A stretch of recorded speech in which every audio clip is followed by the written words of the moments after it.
Alright, guys. Hi there. Today we're back talking about a new book. It's a small training playbook.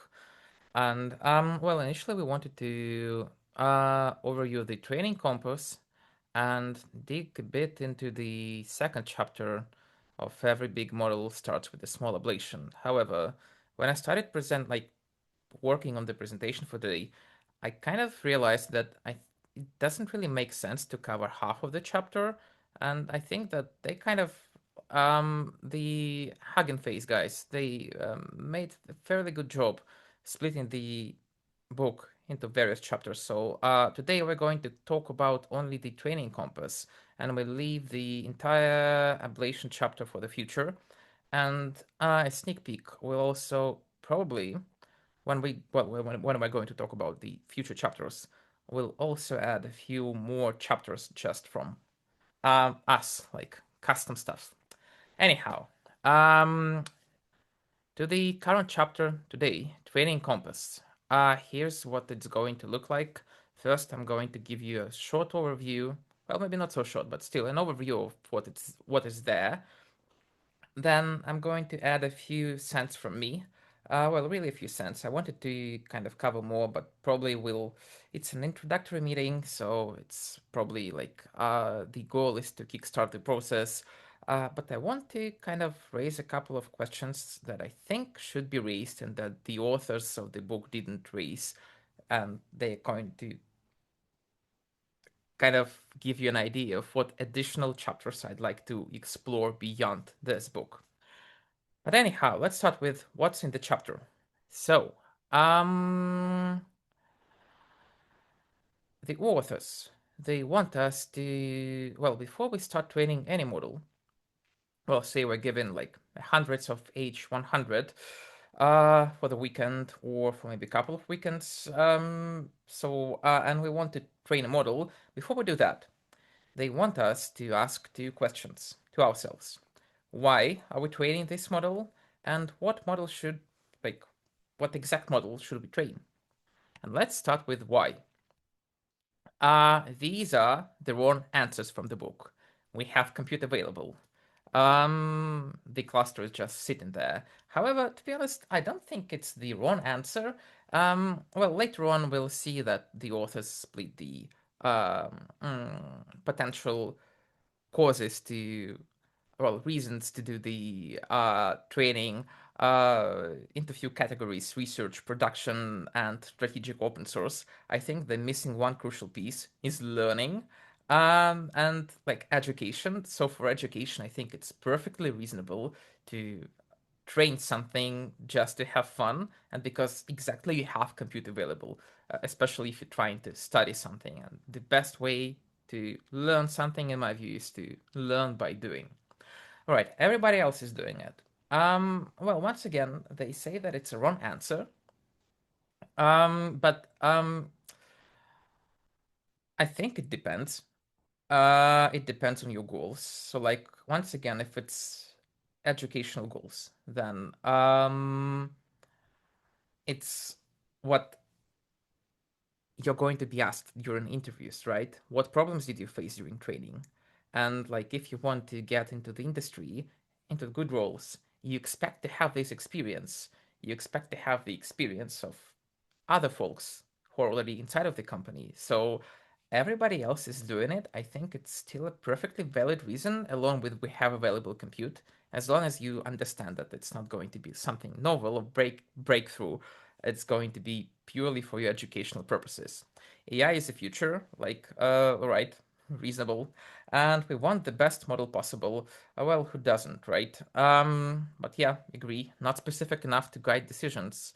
Um, so, we have a lovely um, diagram on how to make decisions. So the idea is that if we can use the existing model and do just like fancy prompting, then don't train, use existing models. Um, when prompting is not enough, maybe we can fine tune to solve, well, fine tune the existing model to solve our problem. Then, if fine tuning works, it doesn't make sense to train from scratch. And if fine-tuning fails to meet the desired kind of quality bar, then we do train the model, at least according to the authors of the book. And I have a few things to add there, but let's do it later. So first reason is to do research. Can we scale training on this new optimizer to 10B model? They're talking about Neon here. Can reinforcement learning alone, without supervised fine-tuning, produce reasonable capabilities? I think they're talking about DeepSeek R1 here, and I'm not sure like why they say that reinforcement learning alone.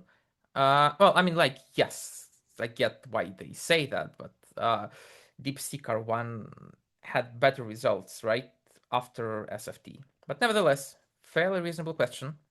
Can we train good small models on purely synthetic textbook data? Lovely. Or can we achieve competitive performance by training on only openly licensed data? Right, once again, really, really good research question. Production. The main specificity, for instance, if we're training a DNA model, legal or financial model, if we have deployment constraints, like we have to run on very, very, like maybe mobile phones, or even more constrained hardware, I'd expect us to train our own custom models uh, for, well, maybe smartwatches, or, well, they have a good example of FPGA. If you don't know what FPGA is kind of custom hardware for, well, these days used mostly in high frequency trading, according to my best knowledge. But if you have any other input here and you know a bit more about FPGA, feel free to interrupt me and contribute. And safety and governance. So we want to have complete control over data and model behavior. So kind of, make America great again and stuff like that. And strategic open source. And sorry, like I'm going to scratch out strategic because I have allergy to this word. It's like I guess I heard it too many times in the corporate environment. It's like you slap strategic on something, and all of a sudden it becomes a much, much more viable target, and you have like 10x boost to your credibility of whatever you're saying. Just say strategic something, and it's like, whoo, thumbs up. But nevertheless, open source, so like it can become infrastructure for others, and you gain technical credibility. All right, what do we have left? Yes, so Hugging Face motivation. And they say that for them, they have like good examples of why they did train their own models, develop their own data sets to provide us with the idea of what a good reason to train from scratch might be. Well, TLDR, concrete gaps in the open source ecosystem. For instance, they trained Bloom, an open source alternative to GPT-3. They trained StarCoder, an open source version of Codex. They trained Smol family of models because they saw that probably back at that time we had very few strong small models. I'm not sure. I think these days we have quite a few strong small models, but I might be mistaken. But I think that Quen does a really, really good job at providing us with small models uh, that give us outstanding results. Anyhow, they trained Zephyr to prove that DPO works at scale, and they trained OpenR1 to reproduce DeepSeek R1. And yeah, I think that well, we have a reproduction study here, right? So I guess we're kind of missing another good research objective. Is not to only kind of investigate something new, but to also reproduce the results of existing studies. And I think, well, to my best memory, I I heard some wild numbers that like roughly 90% of machine learning papers can't be reproduced when people tried them. I don't really remember where that number comes from, but well, I believe it. Do you guys believe it? Do you guys believe that 90% of ML papers can't be reproduced?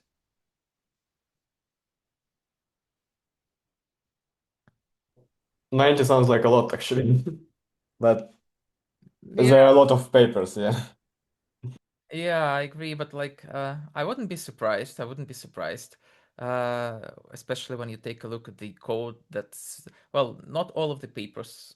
I think the minority of the papers these days still have the open like source code attached, right? So, probably, usually, the paper comes without source code, so like reproducibility is questionable. And then even when there is source code, uh, I didn't like personally try to reproduce that many papers, but when I tried, working on like throughout courses at Skoltech, when I tried, I failed miserably. Maybe it's my skills. Maybe I didn't have enough skills to reproduce the paper properly.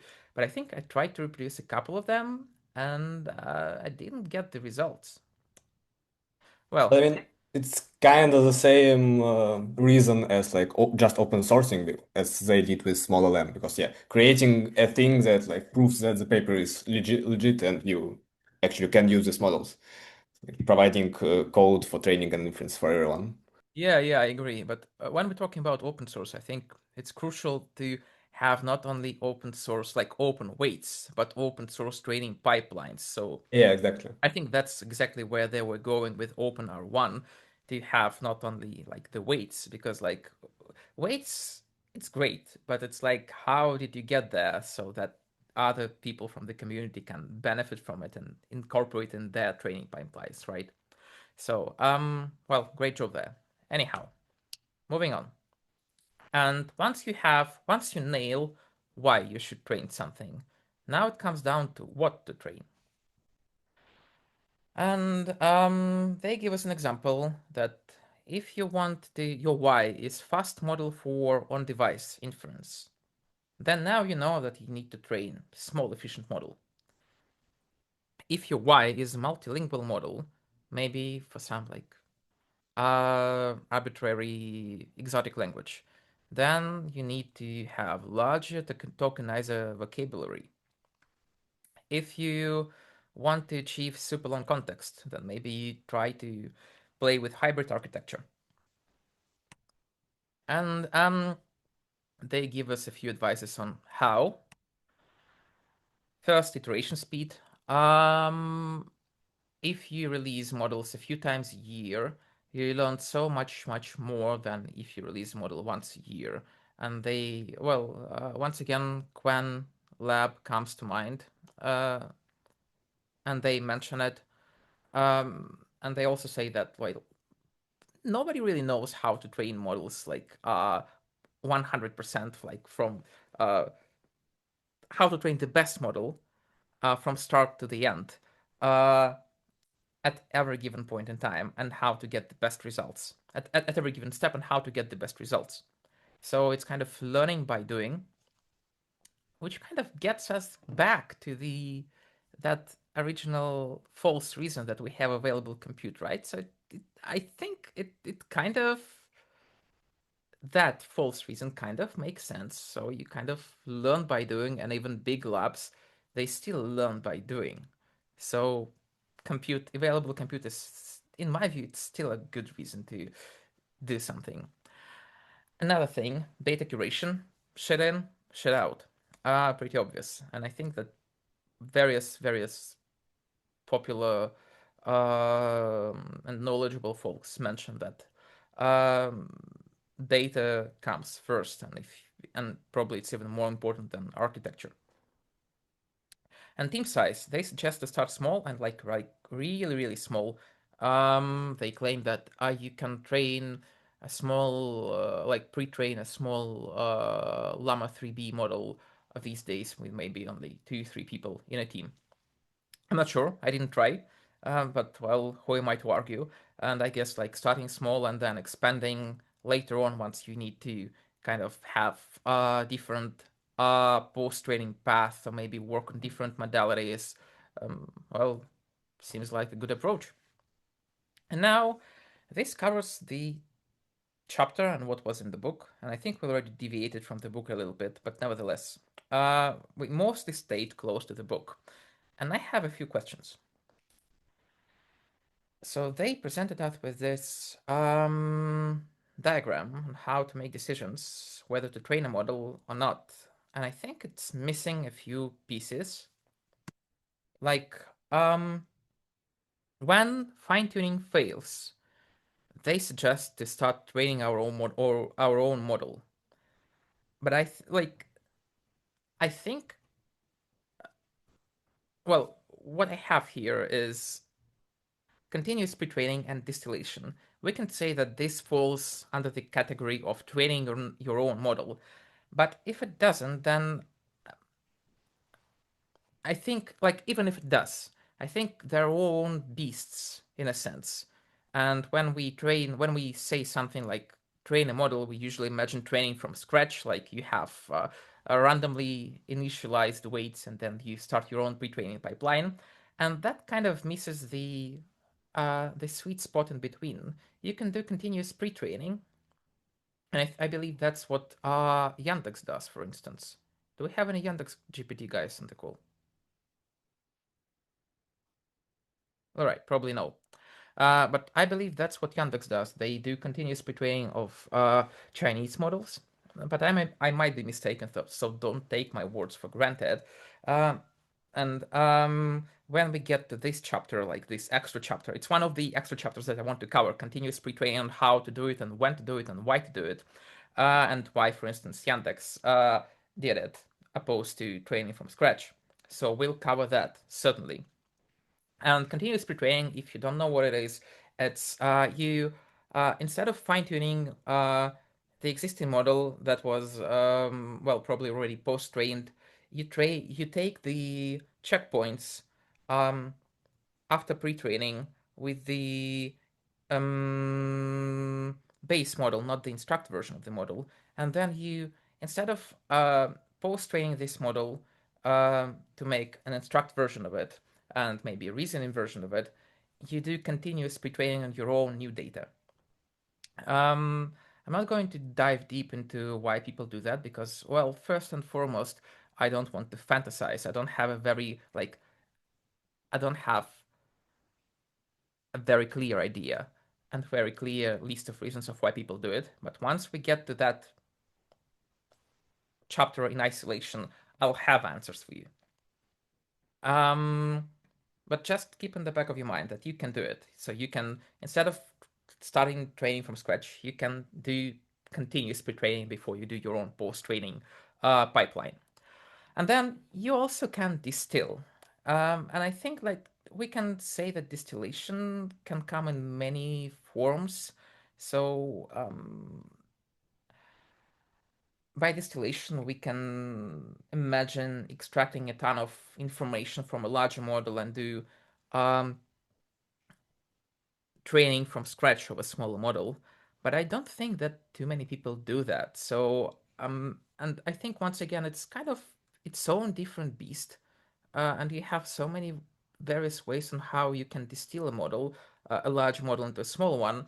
And it doesn't really have to come down to training from scratch on the data generated by a large model.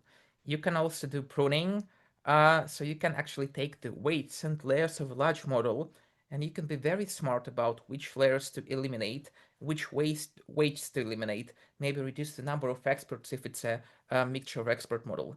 So anyhow, you can, on top of kind of classical data-based gradient descent approach, you can be very mechanistic about it. You can take the weights and you can perform a surgery on the weights of a larger model to create a starting point and a fairly reasonable starting point for a small model, which is going to be already like, well, it's not going to produce some complete garbage. And hopefully, once we get to distillation, uh, we'll have a chance to maybe see what this surgery can provide us with. So, like, is it going to be a complete garbage, or can we expect a fairly reasonable output? So, these are two additional sub chapters I'd like to cover, and not to mention um, the prompting thing. So on top of the prompting thing, I think I forgot to add a box here because I figured out that there's a box missing only when I joined this call. But there's got to be another box. And this another box is about prefix tuning. So prefix tuning is, I think it kind of falls in between fine tuning the model and prompt engineering. So it's like adding additional kind of prefixes to your input. So modifying your input, but not the prompt. So modifying your input in the latent space uh, in some way that gets you a better performance.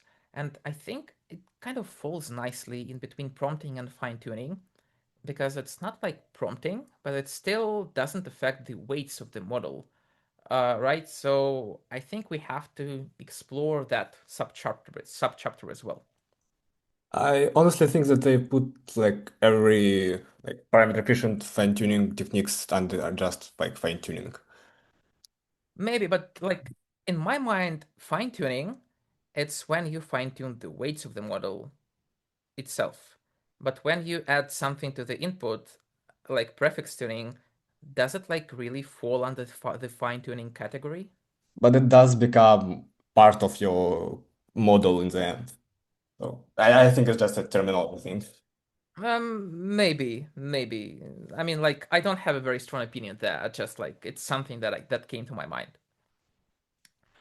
Um, Next, well, we talked about like various reasons on why we should train our own model, and I have a few questions there. So, like, domain specificity, like, still can't we like do continuous pre-training there?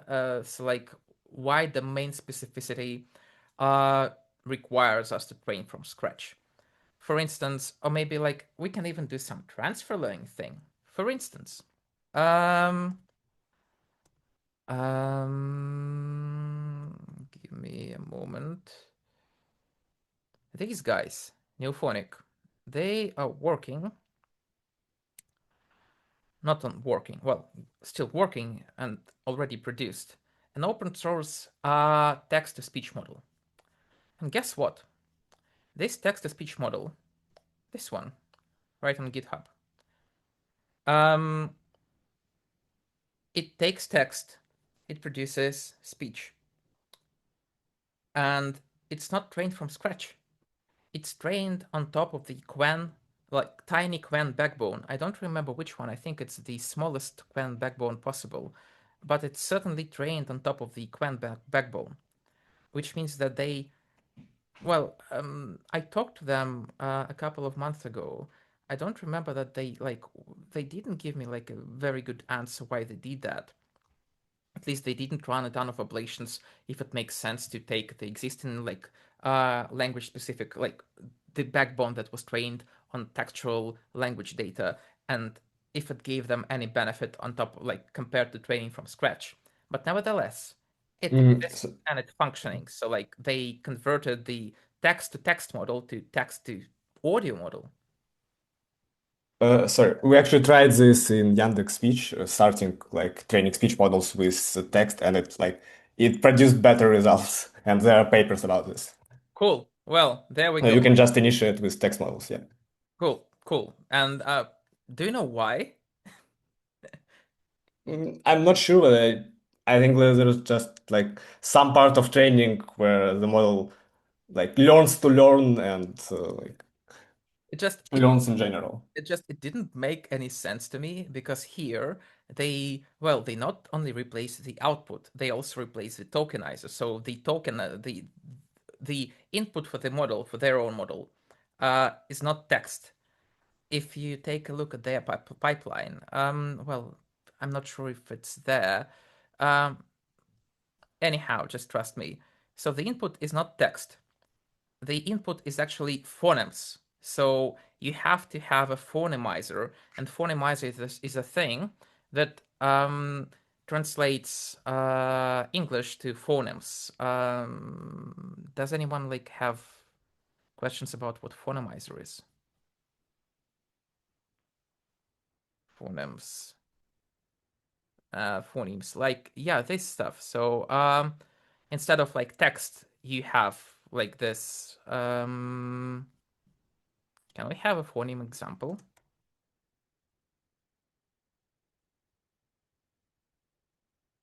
All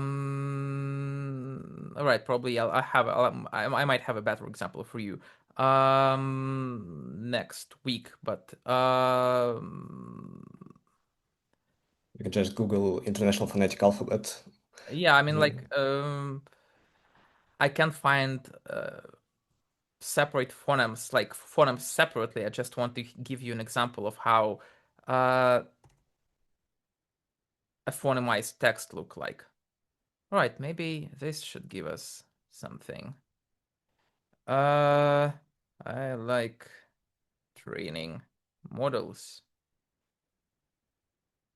Yes, so roughly this stuff. So they completely replace the input tokenizer, and when you like completely replace the tokenizer, this kind of it should change the data. Like it should make the model crazy. Um, in my view, I might be missing something. So that's what really surprised me, that even in this under this scenario, when you replace the input completely and you have different output, well, we have better results. We still have better results.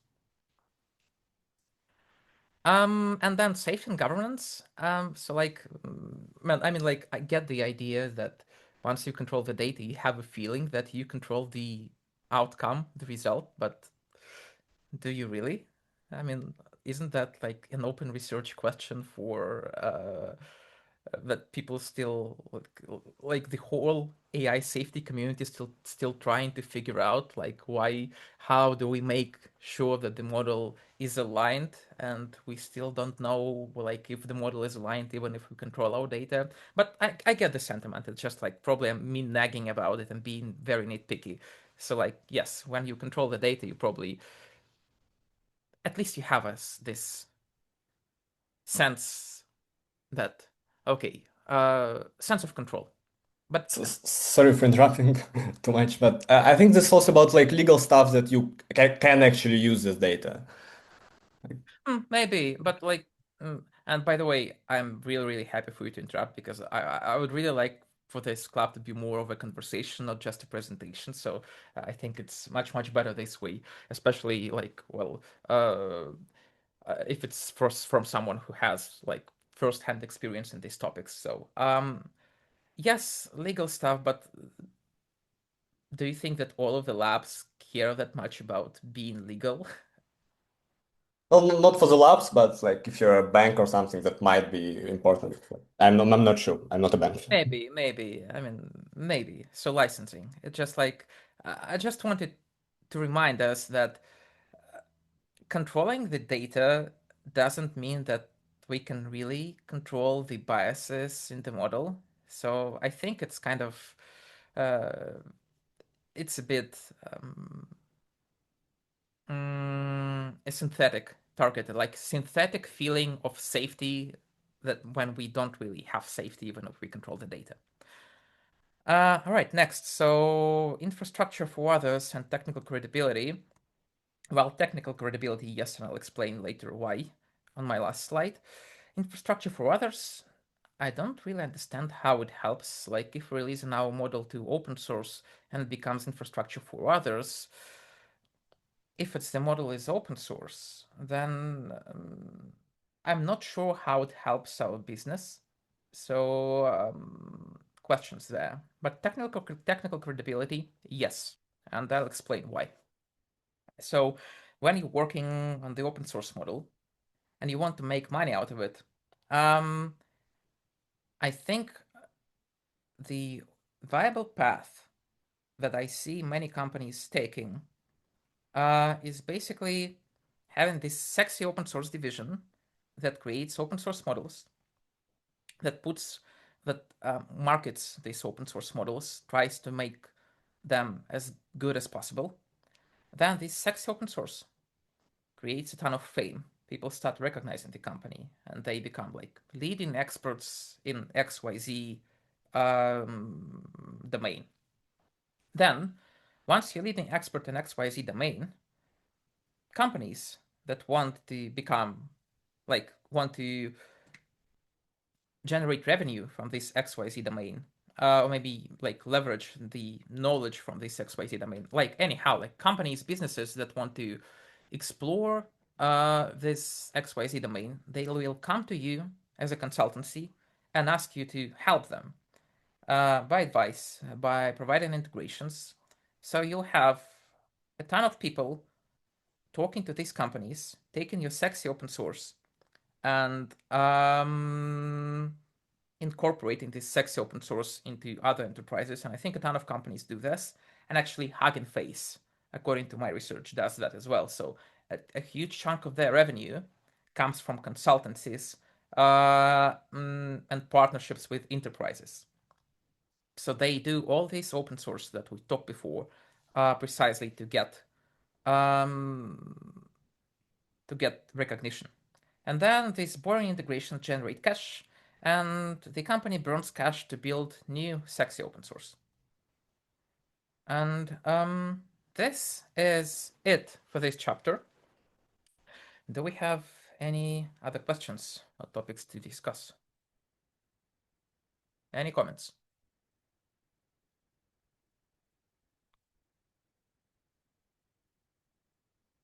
All right, then no comments. I guess what's going to happen next? Right after this meeting today, I'm going to do a quick overview of the chapters of the future chapters and create a more like a detailed schedule of what we're expected to cover on each one of the calls. Um, I think that roughly we'll stick to the table of contents presented here, so like to the big chapters here. But I think that some of these chapters that might be too big, so I might split them up. But anyhow, I'll post the detailed schedule later. And if you want to present like I did today, and you can see that you don't really have to do something extraordinary to present, just read the chapter and provide your take on it. Um, Feel free to reach out. And yeah, I guess this is it. Thank you for coming to the call today and see you next week.